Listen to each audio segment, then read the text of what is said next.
My dad wanted to marry his young GF just 2 weeks after my mom deceased and threatened to kick me out if I refused to attend the wedding. I did something that would make him regret his words. My father has always been horrible to me. Right from a very young age, it was clear to me that he was not interested in being a dad. I could never figure out whether he hated being married to my mom or being a father to me more. I think he must have hated both equally since he did not treat my mother any better than he treated me. I turned 17 a couple of months ago, and just 4 weeks back, I lost my mother. It was not unexpected. She had been fighting lung cancer for quite some time and finally succumbed to it in the hospital 4 weeks ago.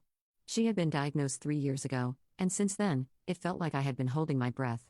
When she passed away, I think I finally let it all go.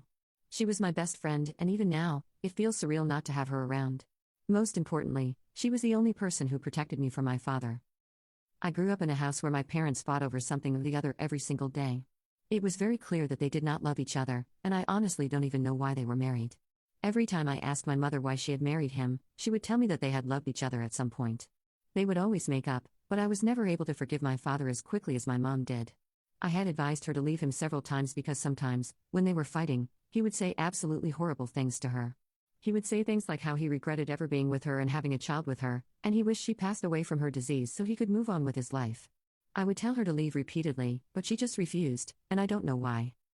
As for me, I had wanted to leave ever since I was 4 years old, but I had nowhere else to go and no other family either. My mother was an orphan who had lost her parents in an accident when she was little and had been raised by her grandmother, who passed away when she was in college. She did not have any other family members who she was in touch with, and I did not know my father's side of the family because he never took us to meet them. He claimed that he did not get along well with his family, which is why he did not want us to meet them. There was no elaboration, and I was too scared to ask him. I was used to getting yelled at for things, so I wasn't going to paint a target on myself by prying into something like that. Anyway, my parents were the only family that I had, which is why I had to deal with my father because my mother refused to leave. After she passed away, I was devastated, but my dad went about his business like nothing had even happened. It was not surprising to me in the slightest because even when she was sick, he had been acting the same way. I did not expect him to care because I knew that he did not love anybody. He was probably not even capable of that. But what really surprised me was that just 2 weeks after my mother had passed away, once we were done with the funeral and formalities, my dad brought home a much younger woman. She was just there one morning, sipping coffee in our living room. When I mustered up the courage to ask my father who she was, he told me that she was my new mother. Apparently, he also had the biggest smile on his face, probably his creepiest one yet, when he was telling me that. In spite of myself, I couldn't help but comment on it.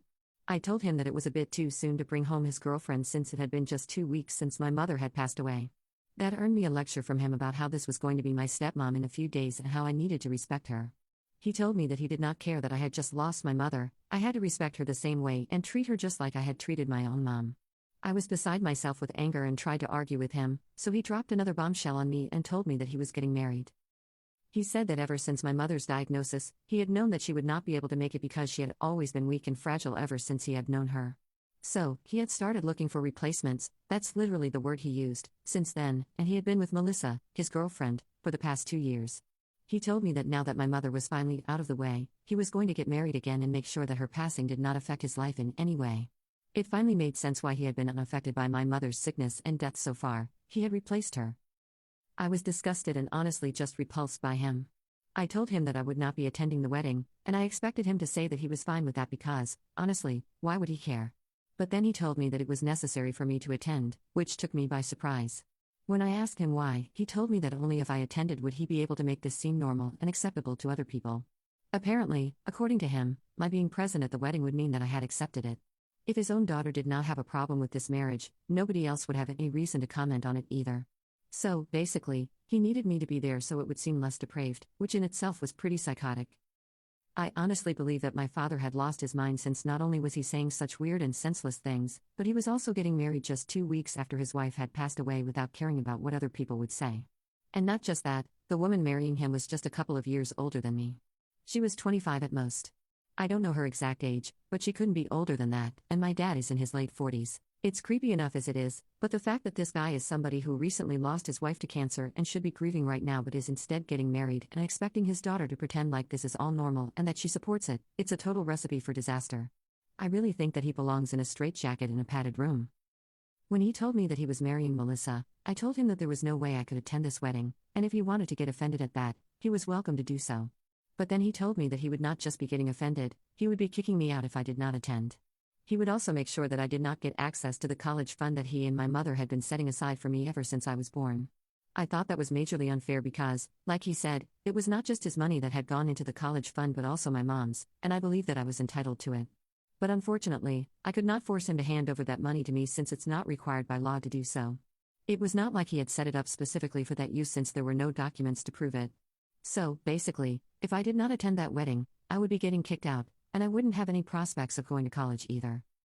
I was in a really difficult situation because, on one hand, I did not want to seem like I was part of this or that I was encouraging this insanity in any way whatsoever.